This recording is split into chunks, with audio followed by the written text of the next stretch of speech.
Bonsoir à tous. Cette histoire peut devenir l'histoire avec un grand H. Notre histoire, l'histoire de l'humanité même.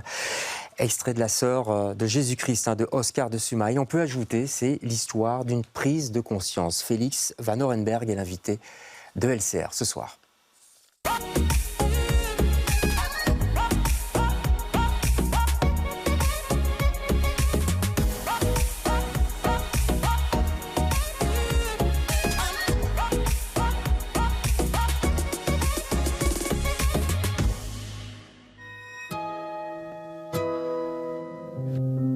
Rosario Laffut avait 3 enfants. Un garçon en Allemagne et 2 filles.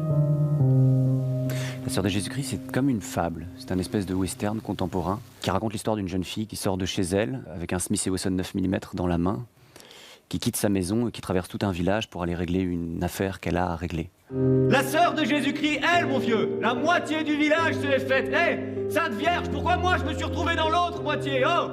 Hé, un petit miracle, allez, hé, un petit miracle, merde, un petit, oh, voilà, quand il avait repensé à ce genre d'échange apparemment inoffensif, alors quelque chose s'était allumé en lui. On suit une héroïne qui passe de lieu en lieu, qui est silencieuse et qui, par sa détermination, son choix, fait douter tous les gens qu'elle rencontre. Tu vas l'entendre? Tu t'en fiches, tu traces, Maria, ce garçon. C'est toi qui l'as provoqué. C'est toi qui l'as provoqué. Tu l'entends, ce garçon? C'est toi qui l'as provoqué. Donc nous sommes 2 sur le plateau, Florence Sauveur et moi, et c'est vraiment une partition à 2. C'est-à-dire que le texte et la musique se répondent, se superposent, s'opposent parfois. Le petit Cossimino entre dans le garage auto saturé par le grondement d'une moto et se met à hurler dans l'espoir de se faire entendre de son oncle. Celui-ci ne l'entend pas, ne s'en soucie pas vraiment, jusqu'au moment où il finit par distinguer sur les lèvres de Cossimino le mot « Maria ».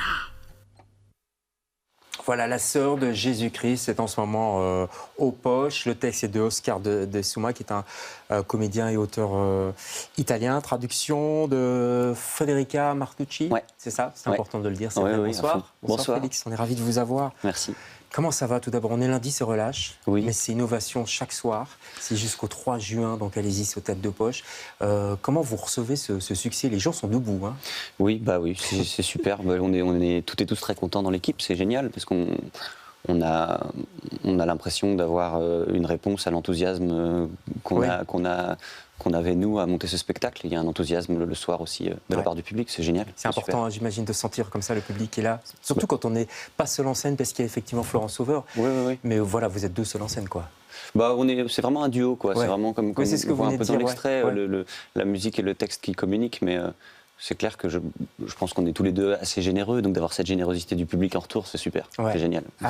Qu'est-ce qui fait que le public soit autant touché, à votre avis, par cette histoire? Donc, on l'a raconté un petit peu là dans l'extrait, mais effectivement, ça va chercher quelque chose chez les gens, j'ai l'impression. Ça nous parle, en tout cas. Je pense qu'il y a la... comment dire ça? Il y a quelque chose d'universel? Je crois déjà que l'écriture est très belle. Je pense que l'écriture d'Oscar est vraiment magnifique. Je pense qu'il y a cette chose chez les autrices italiens, d'une oralité dans le texte, qui fait qu'il y a aussi de la musique dans les mots, dans l'agencement des mots, dans les répétitions, dans les phrases, et que cette beauté-là peut toucher le spectateur parce qu'elle est poétique. Ouais. Je pense que le travail de Georges est aussi une recherche de beauté qui fait Georges Ligny, et je pense que cette beauté-là fait du bien à recevoir quand elle est reçue. Et puis je pense que oui, il y a quelque chose d'universel dans ces figures. On est dans une fable, dans un conte qui se passe dans le sud de l'Italie. Il y a un climat, il y a quelque chose de très cinématographique. Donc je pense qu'on est vraiment un peu emmené en voyage. On est un peu derrière un travelling qui suit une jeune fille et qui fait passer plein de tableaux ou plein de... Oui, et surtout qui fait changer les choses. On ne va pas trop dévoiler, mais les gens sont... Enfin, c'est la détermination de la jeune fille qui ébranle la détermination des villageois. Ouais, on assiste à des micro-miracles, je pense, tout au long de la scène. C'est-à-dire que tout à coup, une figure du village qui est implantée, qui a un statut qui est là depuis des générations, tout ça, ce statut se met à vriller parce que la personne qui porte ce statut-là se met à douter. Et que ces changements-là, même si on est dans une histoire qui paraît assez lointaine, sont des mini-miracles parce qu'ils sont possibles. Et que tous ces miracles qui s'accumulent font qu'il pourrait y avoir un grand miracle qui est la sortie d'une passivité, la sortie d'une complicité et une prise de conscience. Ouais, et la sortie d'un patriarcat qui est ancré partout, faut le dire, hein, mais particulièrement là également depuis des siècles en fait. Quoi. Ben oui, et c'est l'intérêt, c'était de se dire que si ça se passe là, si ça peut se passer là, bien sûr qu'on est dans de la fiction, qu'on n'est pas dans du documentaire, mais l'enthousiasme de dire que ça peut se passer là, alors que la chape patriarcale, violente, code d'honneur, tout ça est très forte, bah, ça peut se passer partout. Et cette histoire peut faire des petits. Voilà. Qu'est-ce qui s'est passé comment ça s'est passé quand Georges Ligny, le metteur en scène, vous a amené ce texte et vous a choisi? Vous êtes un de ses anciens élèves peut-être ou Moi, il est venu me voir à l'école. Il m'avait pas donné cours. Il me donne cours depuis, pendant qu'on fait des spectacles. Il continue à me donner cours. Ah oui, c'est-à-dire le fait de travailler avec lui, j'ai vraiment l'impression d'être payé à prendre des cours de théâtre. C'est vraiment génial. Mais non, il est venu me voir à l'école et puis il m'a engagé rapidement pour 2 spectacles quand je suis sorti de l'école. Et puis là, c'est le 6e qu'on fait ensemble. Comment ça s'est passé? Il m'a envoyé le texte. Lui, il a vraiment des histoires qui le touchent. Il fonctionne avec des coups de cœur. Quand tout à coup une histoire le bouleverse, il pense assez rapidement aux gens avec qui il a envie de la raconter. Et voilà, il me l'a envoyé. Il m'a expliqué un peu ce qu'il avait comme idée, on ne va pas le révéler, mais de mise en scène et de scénographie. Et voilà, il m'a fait lire et j'ai trouvé ça magnifique. Et on ne va pas le révéler, mais on va juste dire un tout petit peu quand même que vous, d'abord vous jouez le rôle principal et puis vous allez jouer aussi d'autres rôles. On ne va pas trop révéler comment. Non, je pense que pour résumer un peu la forme, c'est comme quand il nous arrivait une histoire de dingue la veille. On a été témoin de quelque chose d'assez dingue et on se met à le raconter à quelqu'un. Et là, je me suis mis à traverser la route, je dis n'importe quoi. Et un tel s'est mis à m'alpaguer et l'autre lui a répondu et l'autre. Et donc moi je suis un conteur sur scène qui raconte cette histoire-là je prends en charge des paroles et des témoignages qui ont jalonné un peu le parcours de cette jeune fille. Mais l'idée est de dire j'ai assisté à quelque chose de dingue et je vous le raconte. Voilà. Comment ce texte est rentré en vous? Je pense que c'est le travail physique aussi que Georges demande, c'est-à-dire il n'y a pas d'économie, quoi. On est vraiment dans un épuisement physique et dans quelque chose de physique qui naît de l'enthousiasme et de l'envie de raconter cette histoire, qui fait qu'à un moment donné, les mots qu'on a étudiés s'inscrivent physiquement et se relient à nos émotions, à notre histoire, à nos imaginaires. Et donc je pense que la part au bureau à étudier le texte n'est vraiment pas la plus importante, mais c'est vraiment le pourquoi on va raconter et l'engouement et l'énergie physique qui fait que tout à coup ça s'imprègne dans le corps et voilà. Ouais.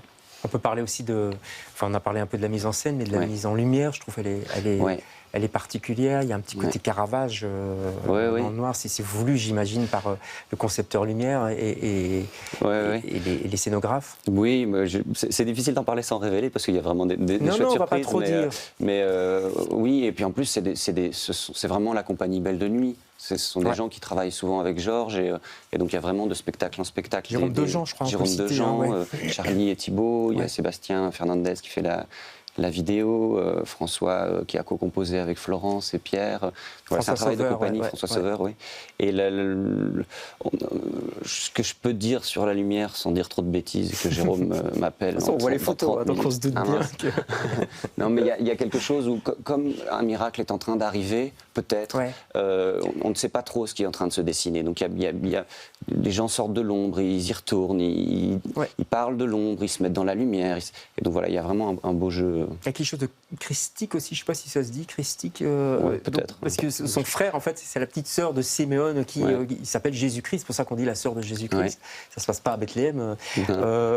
Et c'est parce que lui joue souvent le rôle de Jésus dans la Passion, c'est ça en fait. Quand on lit un peu d'auteurs du sud de l'Italie, il y a souvent des surnoms. Là, Christ et Tareta Eboli. Ah oui, non, oui. Là, je lisais un bouquin de Roberto Saviano et c'est pareil, il y a aussi un tel surnommé comme ça. Lui, c'est l'archange, lui, c'est... Parce que ça correspond à un espèce de statut qu'ils ont au sein de soit une micro-société, soit une société un peu plus large.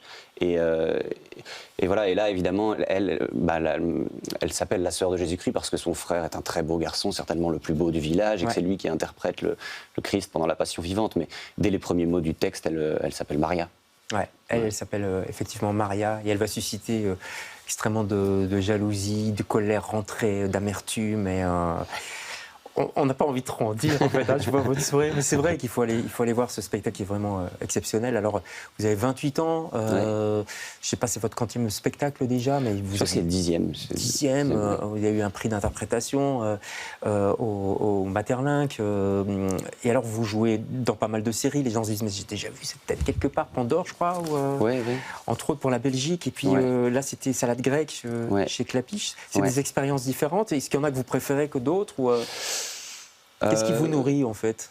C'est toujours des recherches de... Moi, je me mets au service d'histoire. Je ne suis pas auteur, je suis pas... Donc, et c'est ce qui me plaît, c'est d'être... On est des passeurs d'histoire, de mettre son savoir-faire ou en tout cas sa curiosité, son envie d'apprendre à chercher des formes de comment raconter des histoires. Donc, c'est vrai que quand je travaille avec Georges, là c'est le 6e spectacle, je me sens un peu en famille, quoi.